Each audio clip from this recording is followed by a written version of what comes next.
rajeynayna oo kalluunka macnaha si fiican sidii la rabo oo macnaha noogu imaado. hadda waxaa lagu jiraa bishii 10aad saan arki jirnay marka hore xilliyadan camal waxay ahayd xilligii oo magaalada Kismaayo ugu kalluun badan laakiin hadda dabeelo dhacay tsunami jira darteed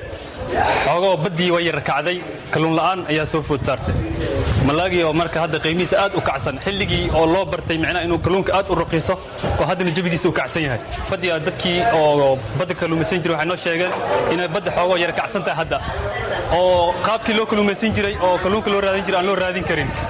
badda xawaareed aad u kacsan yahay farqiga hadda u dhaxeeya waxay tahay xabadan oo kale markuu malaagi zaid u badan yahay waxay maraysaa $1 bar ilaa iyo $1 camal haddana wuxuu marayaa xabadan 8 ilaa iyo $7 oo dollar malalaanta waxaa sababay in badda ay kacdo oo Indonesia dhibaatooyin ka dhaca ay macnaha ku soo neefsato kalluunkii oo qaali sii noqdo suuqa uu macnaha maanta uusan waxba oolin marka xaaladaas waxaa macnaha sababay badda kicitaankeedii oo aanu siiba waqtigii aan rajaynaynay in badda ay furanto oo aan sugaynay in aan ka kalluumaysanno oo baddana ay sii kacday waa ilaahay xaggiis bay ka imaatay haddana waxaan rajaynaynaa in macnaha badda kalluunyarada hadda taalo ay ka sii fiicnaato sida hadda uu macnaha uu suuqa yahay inuu isbedeli doono saasna waa rajaynaynaa wax kalluuna maanta imaada ma jiro kalluunka suuqa yaalla maanta haddii macnaha oo Kismaayo oo 3 qaybood loo dhigo hal maqaaxid ma qaadan karto waxa suuqa yaallo agaasimaha guud ee wasaaradda kalluumaysiga iyo kheyraadka badda Jubbaland Maxamed Khaliif Sheekh Cali oo aan ku booqday xafiiskiisa ayaa ka warbixiyay waxyaabaha sababta u noqday wax soo saar yarida dhinaca badda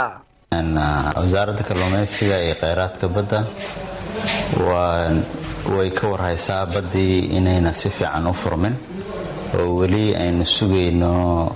seasonkii iyo dabaylihii inay dhammaadaan insha Allah bishan 10aad 5teeda ama dhowr cisho kadib inuu furmi doono oo kalluun badan la heli doono haddana waxaa qorsheynoo ah inay jiraan dad ganacsato ah oo kaydiya fiican leh oo qaaday ilaa 20 tan oo kalluun ah oo kalluunkina ay hayaan oo shacabkana ay ka soo heli karaan ay kaga soo heli karaan waliba keelihii $5 oo runtii taasi waxay kaafinaysaa baahida marka ay badda xiran tahay ee kalluunka loo qabo marka wasaaraddu waxay ku dadaalaysaa in kaydiyo badan la helo oo dhowr bilood hayn kara kalluunka inta ay